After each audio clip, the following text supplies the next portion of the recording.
All right, let's just jump right in. What we're talking about today, this isn't just another tech trend you'll forget about next year. We're diving into a full-blown conflict that some are calling one of the biggest technological shifts, maybe ever. This isn't an update, folks. This is a total rewrite of the rulebook for, well, for everyone. I mean, listen to this quote.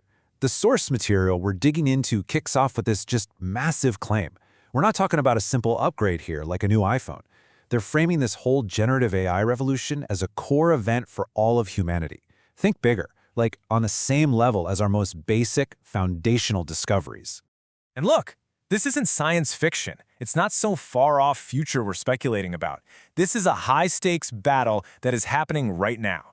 Every major tech company out there is being forced to pick a side or they risk getting completely left in the dust. So who are the big players on this new battlefield, right? I mean, it feels like every single company is launching some kind of AI product. But what's really happening is the field is shrinking, and it's consolidating way faster than anyone thought, really boiling down to two major alliances. And this really captures the core conflict, doesn't it? On one side, you've got Google. They've been doing deep internal AI research for over a decade. But on the other side, you've got OpenAI. They came out of the gate swinging, got that first mover advantage, and now they're supercharged by Microsoft's huge investment and, of course, their massive cloud platform. Okay, but here's where it gets interesting. The source points out a little bit of a strategic bluff from Google. See, they were out there promoting their super powerful Gemini Ultra model, comparing it to GPT-4. The catch? Gemini Ultra wasn't even available yet. The model you could actually use, Gemini Pro, was really more on par with the older GPT 3.5. It was a pretty smart marketing move, you gotta admit, to control the story in a war that's moving at lightning speed. And just like in any war, there are going to be casualties.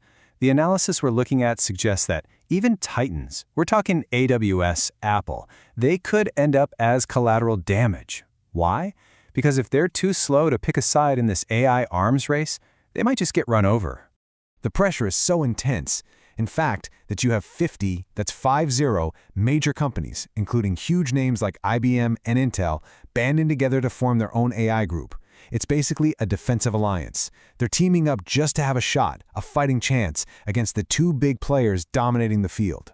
But here's the twist. This whole war, it isn't going to be won in a boardroom.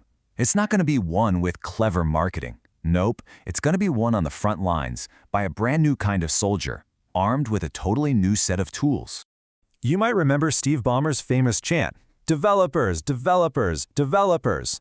Well, the source brings that up for a really good reason.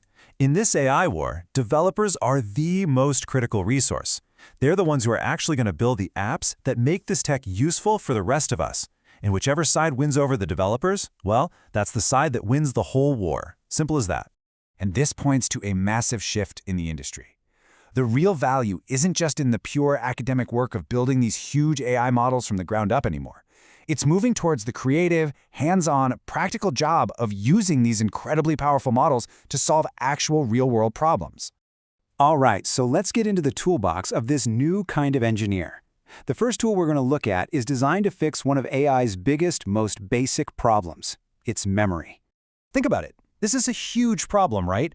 How do you teach an AI about something that happened after its training data was cut off? I mean, GPT-4's knowledge stops in early 2023. You can't just retrain the whole thing every time something new happens. That would be insanely expensive and take forever. The solution, though, is actually pretty brilliant. It's really elegant. Instead of trying to do like brain surgery on the AI model itself, you basically just give it a library card. You give it its own private library that it can look stuff up in real time. So how does that work? Well, it's this really cool 6-step process called a pipeline. Basically, you take a document, say a PDF, you upload it. The system then chops it up into little manageable pieces. It indexes them, and then, this is the key part, it converts them into a special numerical format called vectors, which is a language the AI can understand. So now, when you ask a question, the AI doesn't search the text, it searches those numbers to find the most relevant chunks of your document. Then it pulls those chunks and uses them to build you a smart answer, even if it's about stuff it's never ever seen before. Okay, so that's knowledge. Our AI can now learn new things, which is amazing. But that's still kind of passive, right? It's just knowing stuff. What if we want our AI to actually do things, to take action in the real world? Well, this next tool is the absolute game changer. This is what separates a simple chatbot from a true AI agent. It's called function calling, and it basically gives the AI hands and feet. It lets it reach out and interact with other software, connect to databases, call APIs, the whole shebang. So here's what's so crucial to get. It's like a conversation between the AI and your code. Let's say you ask, what's the weather in LA? The AI knows it can't look out the window, so it pauses. It sends a little message to the developer's code that basically says, action required. I need you to run the Get Weather tool for Los Angeles. Then your app goes and does the actual work. It gets the real-time weather. It sends that data back to the AI, and only then does the AI use that fresh info to give you the final, complete answer. It's a team effort. Okay, so let's zoom back out. We have these two incredibly powerful tools, knowledge retrieval for learning and function calling for acting. Let's connect this back to the big picture. What does this all mean for the great AI war we talked about? It all comes back to the developers, every single time. The winner of this war isn't just going to be the company with the smartest model or the highest score on some test. The winner will be the platform that gives developers the best, the easiest, the most powerful tools to build with. It's not a battle for the best AI, it's a battle for the best ecosystem. And that's really the ultimate takeaway here. We are moving way beyond just simple chatbots. With tools like these, this new generation of generative AI engineers, they're building applications that can learn anything and do anything. We're talking about a whole new wave of software that's going to be more intelligent and more capable than anything we have ever seen before. So that leaves us with the big question, the one that's driving this entire revolution. If an AI can learn any knowledge you give it, and it can perform any action you code for it, what are we going to build next? It's a brand new frontier, and for the very first time, developers have both the map and the tools to go explore it. The only thing holding us back now is our own imagination.